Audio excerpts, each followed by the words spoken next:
আসসালামু আলাইকুম। আজকে শুরু আমাদের ডাইস্যাকারাইড থেকে। হ্যাঁ, ও হেপ্টোজ থেকে না? আচ্ছা, হেপ্টোজ হচ্ছে 7টা কার্বন, তাই না?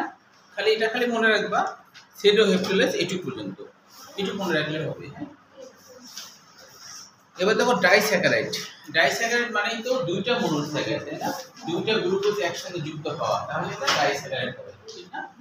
তাহলে এই দুটো গ্লুকোজ যুক্তগুলো এটা কিন্তু সৃজনশীল হিসেবে পরীক্ষা করতে হবে। ডাইস্যাকারাইডের গঠন এটা চিত্র সহ আর কি, খাতাতে তোমরা একটু এঁকে নাও। হ্যাঁ, ডাইস্যাকারাইডের গঠন চিত্র সহ, এই যে ডান দিকে উপরের দিকে দেখো চিত্র আছে ডান পৃষ্ঠায়।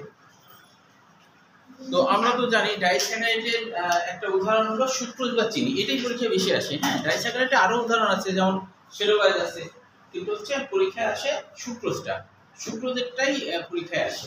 এই জন্য আমরা সুক্রোজটাই প্র্যাকটিস করব, অন্যগুলো জানবো কিন্তু প্র্যাকটিস করব সুক্রোজটা।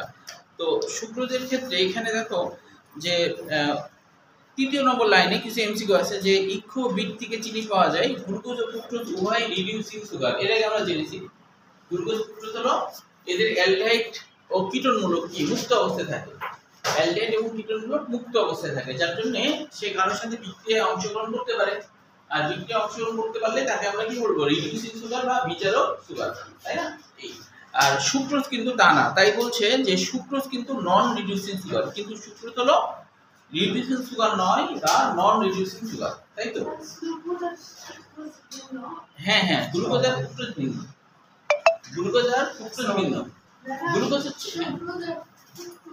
হ্যাঁ ভিন্ন, সুক্রোজ আর ফ্রুক্টোজ ভিন্ন। হ্যাঁ, সুক্রোজ আর ফ্রুক্টোজ ভিন্ন জিনিস।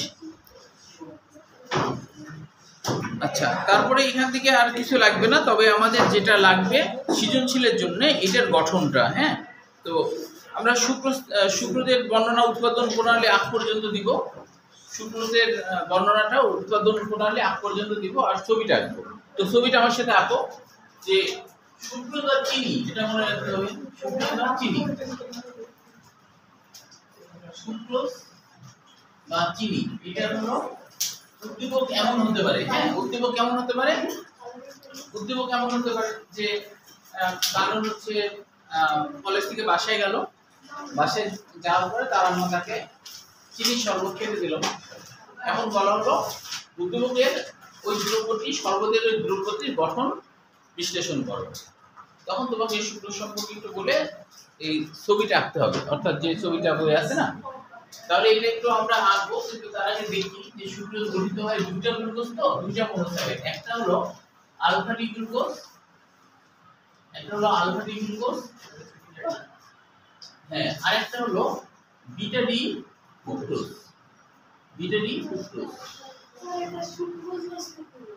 সুক্রোজ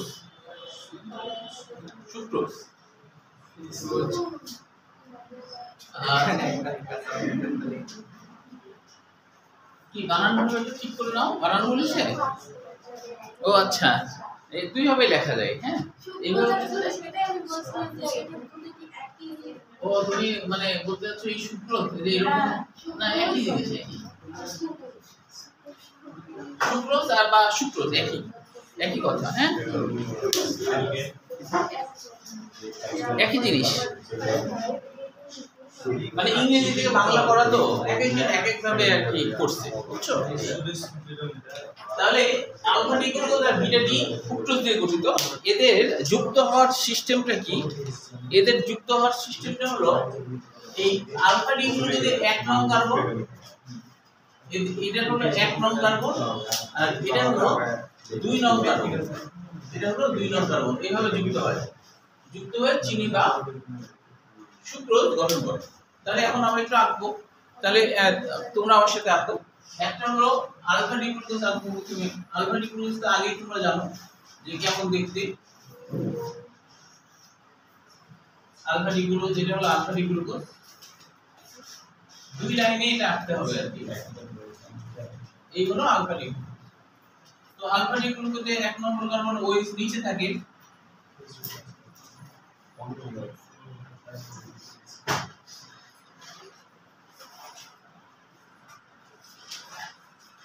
এটা হচ্ছে আলফা ডি গ্লুকোজ।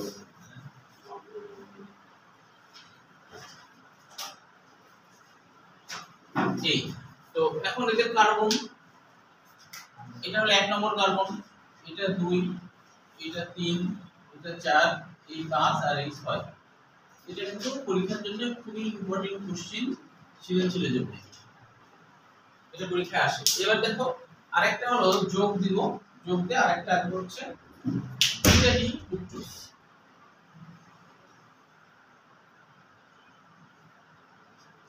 বিটাডি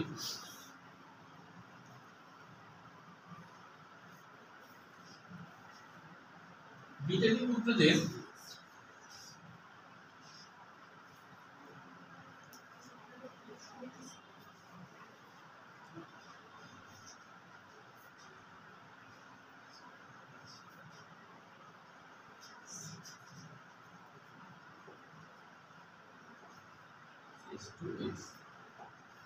এটা হচ্ছে বিটাডি ফ্রুক্টোজ।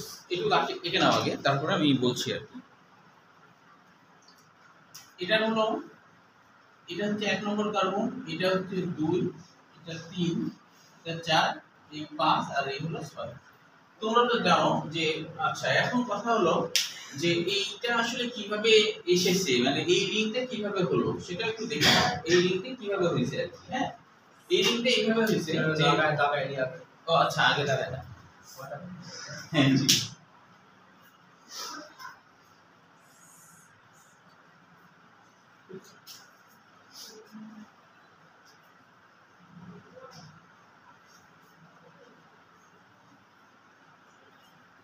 তোমরা দেখে তো কত সুন্দর করে কঙ্কালকে রাখা হয়েছে। এই সার পরে তো দেখা যাচ্ছে। ও কোনো দেখা যাচ্ছে না, না দেখা যাচ্ছে কি? না, না দেখাই ভালো, মানুষজন ভয় পেয়ে পড়ে যাচ্ছে। একটু একটু দেখা যাচ্ছে না? সেবা করছেন কেন? করছে কে জানো? ফোন জোগাড় করছে, ফোন জোগাড়।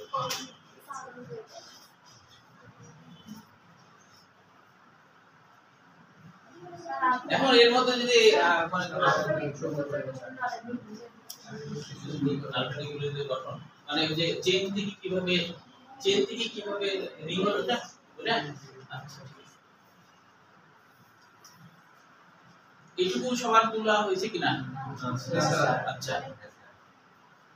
আমি এটা হলো আলফাটিক গ্লুকোজ, ওটা বিটাডি, এটা মনে রাখবে। এটা হলো আলফাটিক গ্লুকোজ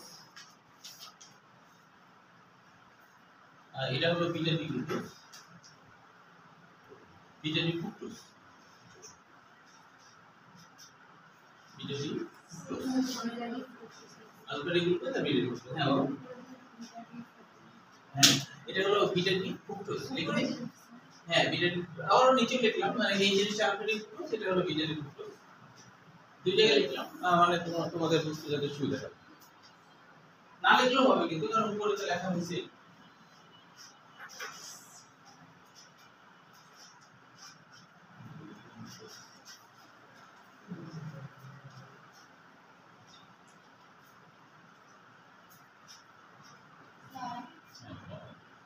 এই প্রশ্নটা আপনি এসে কি লাগছে 6 4 5 আর এই শ্রেণীতে যে এখানে আমরা পুরো নাম এর ওটার নাম কি কারণে যেটা সেটা। আচ্ছা, প্রথম কথা হলো যে তোমরা তো জানো যে 1 2 3 হয় কিভাবে, যে যৌগটা কারোর সাথে বিক্রিয়ায় প্রথম অংশগ্রহণ করে, হ্যাঁ, তাকে আমরা 1 ধরি, তারপরে 2 3 এইভাবে ধরি আর কি। তো এইখানে তোমার হচ্ছে আলফানিক গ্লুকোজের ক্ষেত্রে এই কার্বনটা প্রথম বিক্রিয়ায় অংশগ্রহণ করে, এইজন্য এটা কিন্তু আমরা 1 ধরছি, যেহেতু এই হলো 1 নম্বর আসামি, এই কারোর সাথে বিক্রিয়ায় মারামারি করে আর কি। তো ওই জন্য এটাকে 1 ধরা হয়েছে। বৈজ্ঞানিকরা দেখছে যে এই হলো মারামারিতে প্রথম অংশগ্রহণ করে, তাই ও 1। তারপরে যে 2 তারপরে 3 এইভাবে। আর এটা ক্ষেত্রে দেখা যাচ্ছে যে 1 যে সে মারামারি সাধারণভাবে অন্য জায়গায় করে, কিন্তু এই ক্ষেত্রে দেখা গেছে 2 নম্বরে যে কিটোন মূলক আছে সে হলো এর সাথে মারামারিতে অংশগ্রহণ করছে। তো এক অন্য যৌগের ক্ষেত্রে এটা বিক্রিয়ায় অংশগ্রহণ করে, কিন্তু এই যৌগে দেখা গেছে 2 নম্বরটাই বিক্রিয়ায় অংশগ্রহণ করছে, তাই এটাকে 1 ধরা হয়, যেহেতু অন্য যৌগে 1 নম্বরই আসে না, অন্য যৌগে। কিন্তু এখানে ভিন্ন, এখানে কিটোনের সাথে বিক্রিয়া হচ্ছে, তো এই জন্য এটা পরে 2 3 4 এইভাবে। বলো না, এই সবার হয়নি? আচ্ছা, তাহলে এখন দেখো এইটা আসলে কিভাবে হয়েছিল। তাহলে সারিয়া তুমি আলফাটিক গ্লুকোজ কিভাবে হলো এটা বুঝবা। এটা বুঝলে দেখো এটা হলো এর চেইন গঠনটা এরকম। এটা যদি এটা তো রিং, চেইন গঠন এরকম দেখতে, চেইন গঠন হলো এরকম, এটা হলো চেইন গঠন। আচ্ছা, এটা দিয়ে বানাই ফেললাম।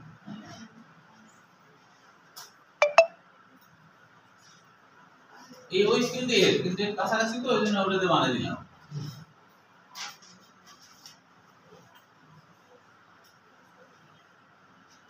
তো এটা আসলে ফুক্টোজের চেইন গঠন। এটা হলো ফুক্টোজের চেইন গঠন। হ্যাঁ, তো ফুক্টোজের চেইন গঠনে এটা হলো 1 নম্বর কার্বন, এটা 2, এটা 3, এটা 4, 5 আর 6। হ্যাঁ বলো। হ্যাঁ, না না আঁকতে হবে না। ও আঁকতে হবে না, সমস্যা নেই। এটা আঁকতে হবে না, এটা এমনি বোঝার জন্য। হ্যাঁ, যে এটা চেইন গঠন।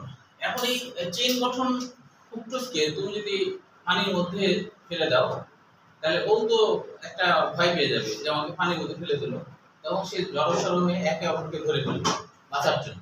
হ্যাঁ, যে নাহলে তো আবার দোমাটকে মারা যেতে পারে, তাই না? তো এখন সে কি করবে?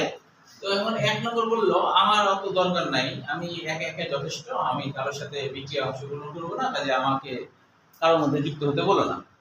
6 যে বললো সে বললো আমিও খুবই শক্তিশালী, কারণ কি এই বন্ধন খুবই শক্তিশালী, তাই না? CH2S। তো 6 বললো আমিও কারোর সাথে বিক্রিয়া অংশগ্রহণ করবো না, আমাকে ছেড়ে দাও, আমার মতো আমাকে ছেড়ে দাও। তখন 2 বললো আমি তো সমস্যায় আছি, আমি তো কীটমূলক, আমি কারোর সাথে বিক্রিয়া অংশগ্রহণ করে দিতে পারি। তা আমার কারো না কারোর সাথে একটা বন্ধন গঠন করে না থাকলে আমি তো আমার বৈশিষ্ট্য ধরে রাখতে পারবো না। তখন 6 তো রাজি হলো না, 5 রাজি হলো। তখন আর ভিতরে গুলো বললো 5 হলে আমি তো ভিতরেই থাকবো, আমাদের কোনো আপত্তি নেই। তখন বাধ্য হয়ে এই যে 2 আর এই যে 5 এরা একীভূত হবে। হ্যাঁ, 6 রাজি হলো না কেন? 6 হলো না কেন? 6 হলো না কেন? ওই যে 6 শক্তিশালী, যে মানে কারো যদি 4টা বউ থাকে, ও তো আরেকটা বিয়ে করতে চাইবে না। তো শক্তিশালী অবস্থা থাকার জন্য এবার হচ্ছে কেন নাকি না, মানে সাধারণ নিয়মে ধরো যে 4টা পর্যন্ত বিয়ে করা যায় বলে, তাই না? সাধারণ নিয়ম। অসাধারণ নিয়মে 1টা বেশি 2টাও করা যায় না, সাধারণ নিয়মে করা যায়। এখন ধরো বউ মারা যায় অনেক সময় বাচ্চা কাচ্চা হয় না। হ্যাঁ, এটা হলো পরিস্থিতির শিকারে আর কি। সর্বোচ্চ এইভাবে দেখা যায় অনেকের এরকম আছে যে 3টা বউ মারা গেছে, 4র্থ নম্বর বিয়ে করছে, এরকম ঘটনা আছে। হ্যাঁ, এরকম ঘটনা হয় অনেক সময়। তো সাধারণ নিয়মে ধরো 4টা। তো এখন কার্বনে এটা শক্তিশালী বন্ধন। হ্যাঁ, এ বলবে যে তুমি কেন আমার সাথে যুক্ত হতে যাচ্ছ? আমি তো একাই যথেষ্ট, আমার তো বন্ধন খুবই শক্তিশালী, আমি কারোর সাথে বিক্রিয়া অংশগ্রহণ করবো না। 6 তো করতে রাজি হয়নি, কি করবা? 1ও রাজি হয়নি। তখন বললো তাহলে আমরা 2 আর 5 মিলিয়ে বন্ধন গঠন করি। দেখো এখানে দেখো 2 আর 5, এখানে বন্ধন দেখছো 2 আর 5, এর মাঝে অক্সিজেন। তো 2 আর 5 অর্থাৎ এই জিনিসটা গোল হয়ে শেষ সাথে যখন যুক্ত হবে, তখন কি হবে? এই যে ওইস আছে না, এই ওইসটা, এই ওটা, এই ওইস তো না, এই ওটা এইখানে চলে আসবে। তাহলে অক্সিজেন 2 হাতই থাকলো। আর এই যে এখানে যে ওইস আছে, সে তখন চলে যাবে, বলবে যে তোমরাই থাকো, আমি চলে গেলাম। ও তখন এখানে চলে যাবে। তাহলে গোল গোল হলো কতটুকু? এই 2 আর 5 এর মধ্যে গোল হয়েছে না? আর গোলের বাইরে দেখো, এই দেখো এই যে 1, গোলের বাইরে 1, গোলের বাইরে 5, এই দেখো 6, এই যে 6। তাহলে রিং গঠন করছে 2 আর 5 এর মধ্যে। 1 নম্বর পজিশনটা উপরে রিং এর বাইরে, 6 নম্বর পজিশনও দেখো রিং এর বাইরে। তো রিং এর বাইরে এই কারণে চলে গেছে, কারণ ওদের সাথে ওদের বন্ধনই হয়। বন্ধন হয়েছে 2 আর 5 এর মধ্যে, বন্ধন হয়েছে 2 আর 5 এর মধ্যে। বলো কোন জায়গায় বুঝুনি, বলো একটু আমাকে, কোথায় বুঝুনি? হ্যাঁ বলো, এই বলো সমস্যা। আরে বলো বলো, বুঝতে পেরেছো তো? না পারলে আবার বলতে হবে কিন্তু। হ্যাঁ, আচ্ছা আবার বলি দেন। হ্যাঁ ধন্যবাদ। না, এরকম করে বলতে হবে। 3টা বিষয় নাকি লজ্জা করতে হয় না। আমি যখন মানে ওই ইন্টারমিডিয়েটে থাকতে, ইন্টারমিডিয়েটে না মানে মেডিকেল অ্যাডমিশন যখন কোচিং করতেছিলাম, তো আমাদের সময় ছিল আর কি কোচিং, মানে 2000 সালের দিকে, রেটিনাতে।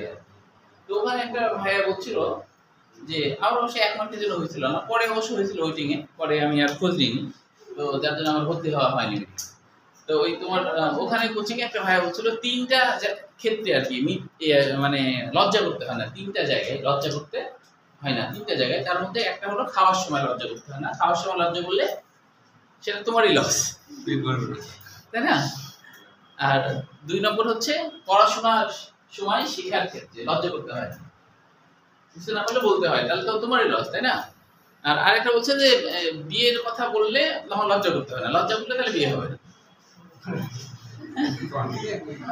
তাহলে ছেলে হোক মেয়ে হোক, যদি ওই লজ্জা করে, যদি লজ্জার ঠেলায় যদি বলে না করবো না তাহলে তো বিয়ে দিবে না, তাই কি না? তাহলে ওর তো ওরকম সারা জীবন একা একা থাকতে হবে, ওরও লস না? এই আর কি, তিনটে জায়গায় লজ্জা করতে হয় না, তাহলে পড়াশোনার ক্ষেত্রেও লজ্জা করতে হবে না, ঠিক কি না?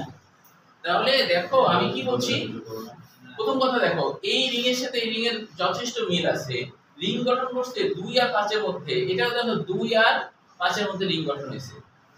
তো এই কার্বনে যে অক্সিজেনটা ছিল সেই অক্সিজেনটাই কিন্তু এখানে, কারণ অক্সিজেনের 2 হাত, ওই 2 হাতটা এই যে এই হলো 2 হাত এখানে চলে আসছে, আর এখানে যে ওইস ছিল এখানে হাত ফাঁকা হয়ে যাচ্ছে, তো তাই ওই ওইসটাই কিন্তু এখানে চলে যায়, যাই এখানে হাতটা পূরণ করে দেয়।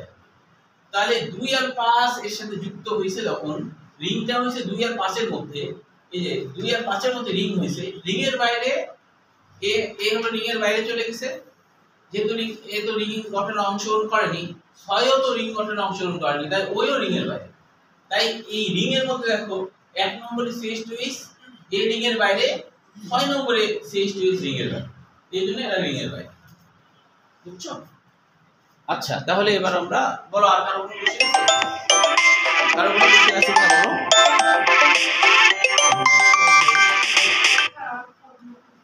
হ্যাঁ বলো। আলফা ও এখন বলবো, হ্যাঁ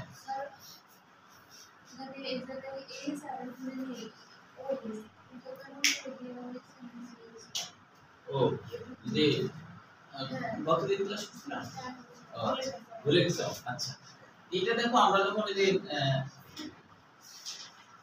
এই যে আঁকছিলাম তখন কিন্তু দেখো বারবার কল দিচ্ছে কেন, তাহলে দেখো যখন আমরা এই যে আঁকছিলাম এটা, তখন কিন্তু দেখো 3 নম্বরে কি ছিল, 3 নম্বরে ওই বামে, 3 নম্বরে বামে বলেই চাই উপরে, বুঝতে পেরেছো? 3 এর সূত্র মনে রাখবা, তাহলে মনে থাকবে 35 এর সূত্র মনে রাখবা, আলফা ডিগ্রি থেকে 3 এর উপরে 5 এর উপরে, 3 এর উপরে 5 এর উপরে ওইস আছে, বাকি সব নিচে, এটা আলফা ডিগ্রি এর মধ্যে মনে রাখবা 35 এর সূত্র, বুঝে গেল? আচ্ছা এখন দেখো, এবার একটু খেয়াল করে, এটা মুছে দিলাম, হ্যাঁ থাকলেও সমস্যা নাই। আচ্ছা দেখো, এবার এদের মধ্যে বিক্রিয়া ঘটলে কি ঘটবে, এদের মধ্যে বিক্রিয়া ঘটলে তোমাদের তো 2 লাইনে করতে হবে, এদিকে তাকাও, তোমাদের 2 লাইনে করতে হবে। যখন এর সাথে বিক্রিয়া করবে তখন দেখো তো এখানে ওইস এখানে ওইস, তাহলে ওইস কি ভ্যানিশ হয়ে যাবে না, আর এখানে কি হবে, এখানে একটা অক্সিজেন চলে আসবে, তখন +9 হয়ে যাবে, তাহলে এটা তৈরি হয়ে গেল বিচিং। তাহলে ওই যে বই কিন্তু 2 লাইনে করা আছে, দেখো বুঝলি, হ্যাঁ নিচে, তাহলে 2 লাইনে কিন্তু আঁকতে হবে এটা পরীক্ষায়, যদি বলে বিশ্লেষণ করো তাহলে 2 লাইনে আঁকতে হবে। তাহলে বাড়িতে এটা 2 লাইনে এঁকে নিও, হ্যাঁ পরের লাইনে আবার করে ফেলো, একই তো জিনিস। এবার আমরা চলে আসি উৎপাদন প্রণালী, হ্যাঁ হ্যাঁ হ্যাঁ এখানে হচ্ছে মানে পানি যে তৈরি হয় সেটা তো বের হয়ে গেল, পানি আর অক্সিজেন থাকলো শুধু, তাই না? এর আগে তো আমরা দেখছি ওইসে পানি হয় আর অক্সিজেন বেঁচে থাকে। আচ্ছা এবার তাহলে উৎপাদন প্রণালীর প্রথম 3 লাইন মনে রাখবো, যে ইক্ষু রসে প্রায় 15% সুক্রোজ থাকে, কিছু পরিমাণ জৈব অ্যাসিড, প্রোটিন ও ফসফেট জাতীয় পদার্থ থাকে, এই পর্যন্ত 2 লাইন, এই 2 লাইন মনে রাখতে হবে। বৈশিষ্ট্যের মধ্যে মনে রাখতে হবে দ্বিতীয় নম্বর লাইনে, যে পানিতে দ্রবণীয়, কিন্তু মানে যেটা আর কি চিনি সেটা পানিতে দ্রবণীয়, কিন্তু বিশুদ্ধ অ্যালকোহল ইথারে অদ্রবণীয়। গলনাঙ্ক স্যার লাগবে না, আর এর গলনাঙ্ক হলো 188 ডিগ্রি। আর হচ্ছে সেলসিয়াস। লঘু অ্যাসিডে সুক্রোজ জলীয় দ্রবণে, লঘু অ্যাসিডে সুক্রোজের জলীয় দ্রবণ আর্দ্র বিশিষ্ট হয়ে সম্পূর্ণ গ্লুকোজ ও ফ্রুক্টোজ অণু গঠন করে। মানে কিভাবে এটাকে আমরা গ্লুকোজ প্রস্তুত করতে পারি সেটা বলছি, হ্যাঁ এবার দেখো যে পরীক্ষা এটাই আসে, সিলেবাস আসে না, কিন্তু আমরা একটু তারপর শেখার জন্য একটু জানবো যে সিলেবাসের এখান থেকে এমসিকিউর জন্য যেটা করতে হবে সেটা হলো সিলেবাসের আণবিক সংকেত। হ্যাঁ, আণবিক সংকেত একই কিন্তু চিনির মতোই। আর হচ্ছে শেষ দুই লাইন যে বলছে যে ইমালসিন এনজাইম ও অ্যাসিডের প্রভাবে সেলুলোজ ভেঙে দুই অণু গ্লুকোজে পরিণত হয়। আবার ব্রোমিন পানি দিয়ে, ব্রোমিনের বাংলা অর্থ কিন্তু গ্রিক শব্দ, এটা দুর্গন্ধ, এটা হলো দুর্গন্ধ কারণে আর কি। পানি দিয়ে সেলুলোজকে জারিত করলে সেলোবায়োনিক অ্যাসিড তৈরি হয়। এটুকু এমসিকিউর জন্য করতে হবে। ব্রোমিন পানি মানে ব্রোমিন পানি হচ্ছে দুর্গন্ধ পানি, এটা রাসায়নিক উপাদান, কেমিস্ট্রি। আচ্ছা, আর ইমালসন মানে কি জানো? ইমালসিন মানে কি জানো? ইমালসিন কথাটা আসছে ইমালসন থেকে। ইমালসন মানে হলো পরস্পর মিশ্রিত হতে না দেয়া, অর্থাৎ এর কাজ হলো মিশ্রিত রাখতে দিবে না, আলাদা করে ফেলবে, এরকম কিছু বোঝায়। এই জন্য নাম হচ্ছে ইমালসন থেকে ইমালসিন। আচ্ছা, এখন ছবিটা দেখো একটু, যে মনে রাখবা সেলোবাইজ যখন হবে, মনে রাখবা সেলোবাইজ মানে কি ছেলে, আর ছেলে মানে কি বেটা, বেটা মানে বিটা। সেলোবাইজ হলো বিটা ডিগ্লুকোজ, বুঝলি? হ্যাঁ, আবারও বলি, সেলোবাইজ মানে হলো ছেলে, ছেলে মানে বেটা, বেটা মানে বিটা, মানে বিটা ডিগ্লুকোজ দিয়ে গঠিত। সেলোবাইজ হলো বিটা ডি গ্লুকোজ দিয়ে গঠিত। তাহলে সেলোবাইজ যদি বিটা ডি গ্লুকোজ দিয়ে গঠিত হয় তাহলে কি হবে? বিটা ডি গ্লুকোজ ওইস উপরে হয় না, এই যে এটাকে আমি বানাই দিচ্ছি, এখানে ওইস উপরে দিয়ে দিলাম, তাহলে এটা হয়ে গেল এখন কি, এটা বিটা ডি গ্লুকোজ হয়ে গেল, এটা হয়ে গেল বিটা ডি গ্লুকোজ। তাহলে দুইটা বিটা ডি গ্লুকোজ, একটার 1 নম্বর কার্বন আর একটা 4 নম্বর কার্বন, আসে না পরীক্ষায়? দেখে রাখো।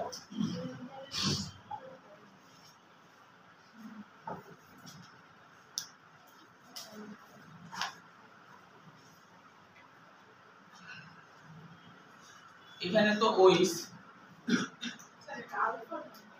এটা হলো বিটা ডি গ্লুকোজ। হ্যাঁ, এই যে বিটা, এই যে ওইস উপরে উঠে দিছি। তোমরা তো আলাদা করে মানে আঁকবা, আমি তো মুসলিম হয়ে যাচ্ছে, তোমাদের তো মুসলিম হচ্ছে না। না, এটা পরীক্ষা আসে না, এটা আঁকতে হবে না, এটা দেখে রাখ, তাহলে দরকার নেই। আচ্ছা, এই জায়গাটা তাহলে দেখো কি হয়। হ্যাঁ, বলো কি? স্যার বিটা ডি গ্লুকোজ করলেন স্যার, 3 নম্বরটাও না না, 3 এর কোনো চেঞ্জ না, খালি একই চেঞ্জ, মানে যেটা বিটা ডি গ্লুকোজ সেটা খালি 1 নম্বরেই পরিবর্তন, অন্য কোথাও কিন্তু পরিবর্তন না, খালি একটা জায়গায় চেঞ্জ, বুঝছো? শুধু একটা জায়গায় চেঞ্জ, অন্য কোনো জায়গায় কিন্তু পরিবর্তন হয় না, ঠিক আছে? আচ্ছা, তাহলে সেলোবাইজে খালি মনে রাখতে হবে এটা বিটা ডি গ্লুকোজ দিয়ে গঠিত। সেলো মানে ছেলে, ছেলে মানে বেটা, বেটা মানে বিটা, এইভাবে মনে রাখলে ভুল হবে না।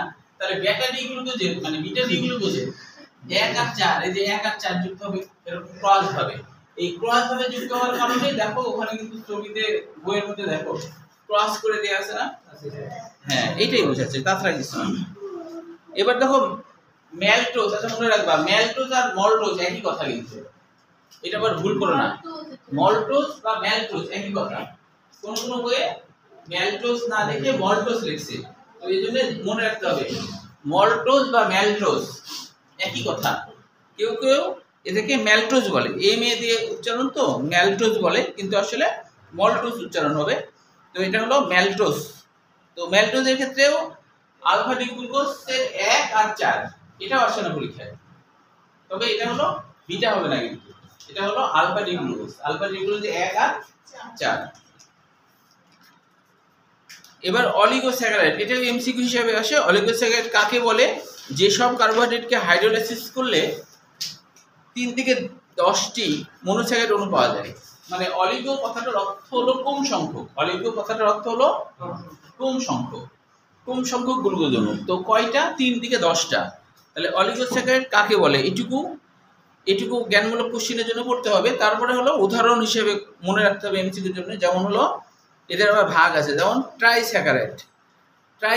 আচ্ছা, ট্রাই মানে কিন্তু চেষ্টা না, ট্রাই মানে 3, মানে ট্রাই মানে মনে করো এরকম যদি হতো না, এরকম হতো তাহলে চেষ্টা হতো, এখানে কিন্তু এটা উচ্চারণ হলো এরকম এরকম। হ্যাঁ, তো এই ট্রাই মানে তো চেষ্টা না, এই ট্রাই মানে 3, তাই না? তাহলে তো যদি আমি বলি যে ট্রাইস্যাকারাইড, তাহলে চেষ্টা করা স্যাকারাইড, তা তো না। তাই না? তিনটা আর কি। হ্যাঁ, তাহলে এটা হলো মনে রাখবো যে সকল কার্বোহাইড্রেটকে আদ্র বিশ্লেষণ করে 3 অণু মোনোস্যাকারাইড পাওয়া যায়। উদাহরণগুলো খালি মনে রাখতে হবে এমসিকিউর জন্য। যেমন র্যাফিনোজ, র্যাফেস মানে তন্তু, র্যাফেস মানে তন্তু, সেখান থেকে রেফিনোজ কথাটা আসছে। এগুলো কোথায় কোথায় পাওয়া যায় জানো? অন্য বই আছে, শিম শিম বাঁধাকপি শাক, শিম বাঁধাকপি শাক এগুলোতে পাওয়া যায় র্যাফিনোজ।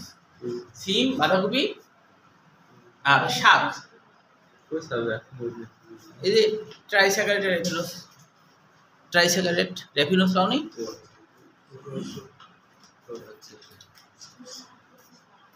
হ্যাঁ, তারপরে দেখো টেট্রাস্যাকারাইড, টেট্রাস্যাকারাইড মানে 4টা, পুরো কার্বোহাইড্রেটকে আদ্র বিশ্লেষণ করলে 4 অণু মোনোস্যাকারাইড পাওয়া যাবে, তখন এটা টেট্রাস্যাকারাইড। তাহলে টেট্রাস্যাকারাইডের উদাহরণ হলো স্ট্যাকিওস। স্ট্যাকিওজের বাংলা অর্থ কি জানো? স্ট্যাকিওজের বাংলা অর্থ হলো যে অগণিত। কেন অগণিত নাম হলো? স্ট্যাকিওজের বাংলা অর্থ অগণিত। কেন অগণিত? এরা হলো বেশিরভাগ উদ্ভিদে এদেরকে পাওয়া যায়, বেশিরভাগ উদ্ভিদে পাওয়া যায়, এই জন্য এর নাম হচ্ছে অগণিত। আর একটা উদাহরণ দেওয়া আছে স্কারডোস। স্কারডোস মানে স্বচ্ছ সাদা। স্কারডোজের বাংলা অর্থ স্বচ্ছ সাদা। উদাহরণ খালি এমসিকিউ হিসাবে মনে রাখতে হবে উদাহরণ। হ্যাঁ, টেট্রাস্যাকারাইডের উদাহরণ কোনটি? এইগুলা। পেন্টাস্যাকারাইড, হ্যাঁ, তারপরে পেন্টাস্যাকারাইডে দেখো ভার্বাকোস। ভার্বাকোস মানেও তন্তুময়, ভার্বাকোস মানেও তন্তুময়, এমসিকিউর জন্য। এবার পলিস্যাকারাইড, এইটা কিন্তু সৃজনশীল হিসেবে আবার আসে পলিস্যাকারাইডটা। হ্যাঁ, তো প্রথমে পলিস্যাকারাইড কাকে বলে? অনেকগুলো মোনোস্যাকারাইড একত্রে পলিমার মুক্ত হয়ে গঠন, পলিমার মুক্ত হলে তাকে বলা হয় পলিস্যাকারাইড। অনেকগুলো বলতে কয়টা জানো? 10টার বেশি হলেই পলিস্যাকারাইড। 3 থেকে 10টা অলিগো, তো 10টার বেশি মোনোস্যাকারাইড যদি যুক্ত হয় তাহলে সেটা পলিস্যাকারাইড হয়ে যাবে, বুঝছো? তো এখানে অনেকগুলা উল্লেখ করেনি, তবে 10-এর বেশি হলেই এটা হলো পলিস্যাকারাইড। উদাহরণটা মনে রাখবো, 5 নম্বর লাইনে দেখো লেখা আছে স্টার্চ, সেলুলোজ, গ্লাইকোজেন, এরা হলো গুরুত্বপূর্ণ পলিস্যাকারাইড। এটা মেডিকেল অ্যাডমিশনে আসছিল, গাঠনিক পলিস্যাকারাইড কোনটি আর সঞ্চয়ী পলিস্যাকারাইড কোনটি, এটা কিন্তু ইংরেজিতে আসছিল। তোমরা একটু ইংরেজিতে মনে রাখবা, মানে গাঠনিক হলো স্টোরেজ, তাই না? এই যে স্টোরেজ মানে হলো গাঠনিক, এটা একটু বইয়ে ইংরেজিতে লিখে রাখো, পরীক্ষায় কিন্তু ইংরেজিতে আসছিল। হ্যাঁ, মানে বাংলায় না দিয়ে ইংরেজিতে দিছিল। আরেকটা হলো স্ট্রাকচারাল,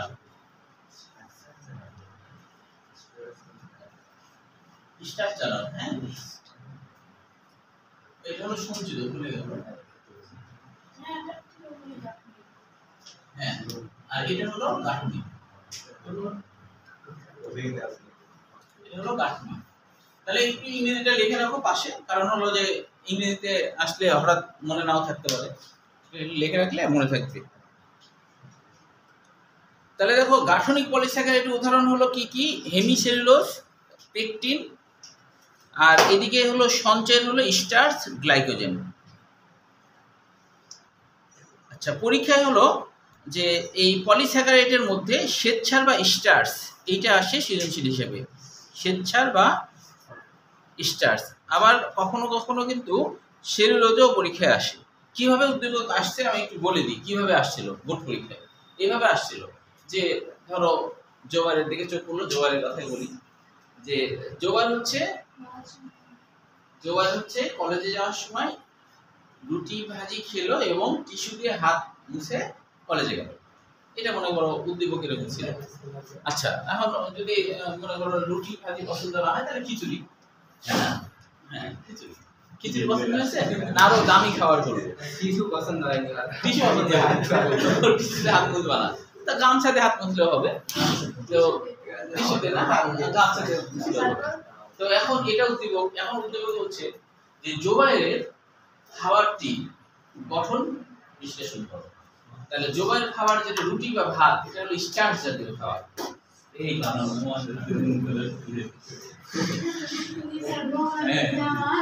না, মাঝে মধ্যে আসলে ওই আমি তো মাঝে মধ্যে একটু হাসির কথাও বলি, তাই না? যাতে করে ঘুম চলে যায় তোমাদের। এখন হচ্ছে এটা হলো গেল প্রথম খাবারটি, তার প্রথম খাবারটি ধরো যে ওই যে রুটি বা খিচুড়ি যাই হোক, ওটা স্টার্চ। হ্যাঁ, এবং বললো যে সে যেটাতে মুছে গেল, মুছলো আর কি, তৃতীয় বস্তুটি এভাবে আসছিল। দ্বিতীয় বস্তুটি যদি টিস্যু হয় তাহলেও সেলুলোজ, গামছা হলে তাও সেলুলোজ। হ্যাঁ বলো। ও গামছাও সেলুলোজ, কারণ আমাদের এই জামা কাপড় আছে না, এগুলো সেলুলোজ। এটা সুতা, সুতা দিয়ে তৈরি না, সুতা তো গাছ থেকে হয়, এটা সেলুলোজ দিয়ে হয়। তোদের তুলা আছে না, তুলা সেলুলোজ, বুঝছো? হ্যাঁ, তো এখন তাওয়েল হোক আর যাই হোক সবই হলো সেলুলোজের মধ্যে বলে জামা কাপড়। হ্যাঁ বুঝতে পারছো? ওই হ্যান্ডওয়াশ দিয়ে হাত মুছে নাকি দিয়ে? ও আচ্ছা আচ্ছা, হ্যাঁ ওটা হলো, ওটা অবশ্য মানে বায়োলজির ক্ষেত্রে এটা ব্যবহার হয় না, ওটা